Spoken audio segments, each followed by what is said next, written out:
Good morning student. मैं श्री दीपचंद चौधरी महाविद्यालय ललितपुर से प्रियंका पुरोहित। आज हम अपने ITI की एम्प्लॉयबिलिटी स्किल की क्लास कंटिन्यू करते हैं। ठीक है, लास्ट क्लास में हमने meaning of operating system and what is operating system and function of operating system के बारे में देखा था कि ऑपरेटिंग सिस्टम क्या होता है, उसके कार्य क्या होते हैं और ऑपरेटिंग सिस्टम कैसे वर्क करता है ना।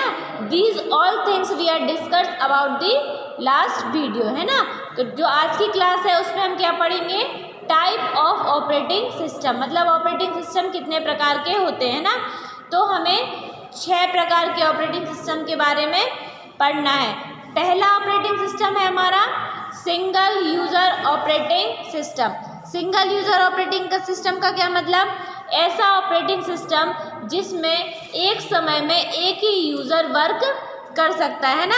ऐसा ऑपरेटिंग सिस्टम जिसमें एक समय में एक ही यूज़र एक ही प्रोग्राम को रन कर सकता है। इस प्रकार के जो ऑपरेटिंग सिस्टम होते हैं वो क्या होते हैं, सिंगल यूज़र ऑपरेटिंग सिस्टम। ठीक है, यह सबसे अधिक प्रयोग में आने वाला ऑपरेटिंग सिस्टम है। इसके एग्जाम्पल क्या है, MS-DOS, विंडो 9X। सेकंड क्या है, मल्टीटास्किंग ऑपरेटिंग सिस्टम। ठीक है, मल्टीटास्किंग ऑपरेटिंग सिस्टम 2 प्रकार के होते हैं, पहला प्रीएम्प्टिव, दूसरा कोऑपरेटिव। ठीक है, तो मल्टीटास्किंग ऑपरेटिंग सिस्टम क्या होता है, जिसमें एक समय में एक से अधिक कार्यों को क्या कर सकते हैं, हम पूरा कर सकते हैं। नाम से ही क्लियर हो रहा है, मल्टीटास्किंग ऑपरेटिंग सिस्टम मीन्स एक समय में एक से ज़्यादा वर्क को कंप्लीट करना, दैट इज अ मल्टीटास्किंग। ठीक है, तो मल्टीटास्किंग 2 प्रकार की होते हैं, प्रीएम्प्टिव एंड कोऑपरेटिव, है ना। प्रीएम्प्टिव मतलब क्या होता है, ऐसा ऑपरेटिंग सिस्टम जिसमें हम एक टाइम में बहुत सारे प्रोग्राम्स एंड बहुत सारे हार्डवेयर दोनों को साथ में क्या कर सकते हैं, शेयर करके उनके साथ हम क्या कर सकते हैं, वर्क कर सकते हैं। ठीक है, इसमें अपने समस्त मतलब जो भी इसका कंप्यूटेशन टाइम होता है उसको क्या है, उसको कार्यों में क्या कर दिया जाता है, डिवाइड कर दिया जाता है ना।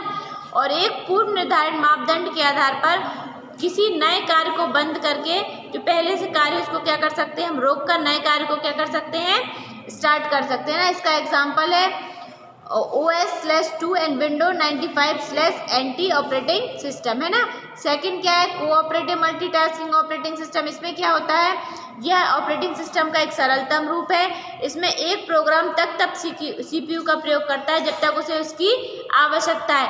जैसे ही उसका वर्क हो जाता है वह दूसरे प्रोग्राम को अस्थायी रूप से चलाने के लिए CPU दे देता है ना, या उस प्रोग्राम को क्या दे देता है, स्पेस दे देता है। थर्ड क्या है हमारा, multi user operating system. Multi user operating system क्या होता है, यह ऐसा ऑपरेटिंग सिस्टम होता है जिसमें एक समय में बहुत सारे यूज़र आपस में क्या कर सकते हैं, वर्क कर सकते हैं। इस प्रकार के ऑपरेटिंग सिस्टम में यूज़र आपस में टर्मिनल के थ्रू क्या होते हैं, कनेक्ट होते हैं, और टर्मिनल के पास सिर्फ अपना कीबोर्ड और माउस होता है और वो सिर्फ क्या करते हैं, इनपुट देने का वर्क करते हैं। जबकि प्रोसेसिंग का जो वर्क है वो हमारा किस में होता है, मुख्य कंप्यूटर में होता है। ठीक है, फिर क्या है हमारा बैच प्रोसेसिंग ऑपरेटिंग सिस्टम। इस प्रकार के ऑपरेटिंग सिस्टम में क्या होता है, एक प्रकार के सभी कार्यों को एक बैच में रख दिया जाता है और उनका क्या कराया जाता है, साथ में एग्जीक्यूशन कराया जाता है। ठीक है, इसके लिए हमें क्या है, एक बैच मॉनिटर सॉफ्टवेयर की ज़रूरत पड़ती है। इस ऑपरेटिंग सिस्टम का प्रयोग ऐसे कार्यों के लिए भी हम करते हैं जिसमें क्या है, यूज़र का हस्तक्षेप ना हो। ठीक है, इसमें क्या है, हम बेल प्रिंटिंग या संख्यात्मक या न्यूमेरिकल एनालिसिस के लिए हम इस प्रकार के ऑपरेटिंग सिस्टम का यूज़ करते हैं। नेक्स्ट वन क्या है, रियल टाइम ऑपरेटिंग सिस्टम।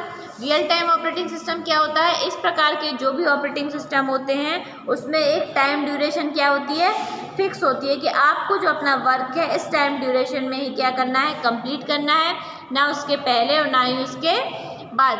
क्यों, क्योंकि जो फर्स्ट प्रोग्राम का आउटपुट होता है वो क्या होता है, सेकंड प्रोग्राम का क्या होता है, इनपुट होता है। तो इनकेस फर्स्ट प्रोग्राम का जो आउटपुट है वो सही नहीं आया तो नेक्स्ट प्रोग्राम का जो एग्जीक्यूशन है या तो वो गलत आएगा या फिर वो उसको क्या करेगा, रोक देगा।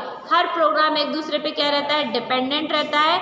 इसलिए इस प्रकार के ऑपरेटिंग सिस्टम में टाइम को क्या दिया जाता है, बहुत महत्व दिया जाता है। ये क्यों यूज़ होता है, हवाई जहाज़ के लिए, परमाणुओं के लिए, रेलवे आरक्षण के लिए आदि जगहों पे इस प्रकार के ऑपरेटिंग सिस्टम का यूज़ किया जाता है। फिर क्या है, टाइम शेयरिंग ऑपरेटिंग सिस्टम। इस प्रकार के जो ऑपरेटिंग सिस्टम होते हैं इसमें एक साथ एक से अधिक यूज़र एक प्रोग्राम को क्या कर सकते हैं, रन कर सकते हैं ना।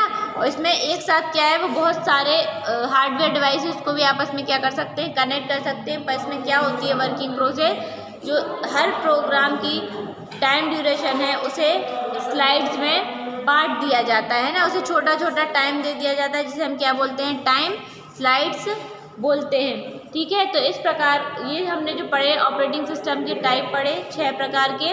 नेक्स्ट जो वीडियो है इसमें हम यूज़र इंटरफेस के बारे में पढ़ेंगे। ठीक है, आज की क्लास हम यहीं ऑफ करते हैं। Good day student.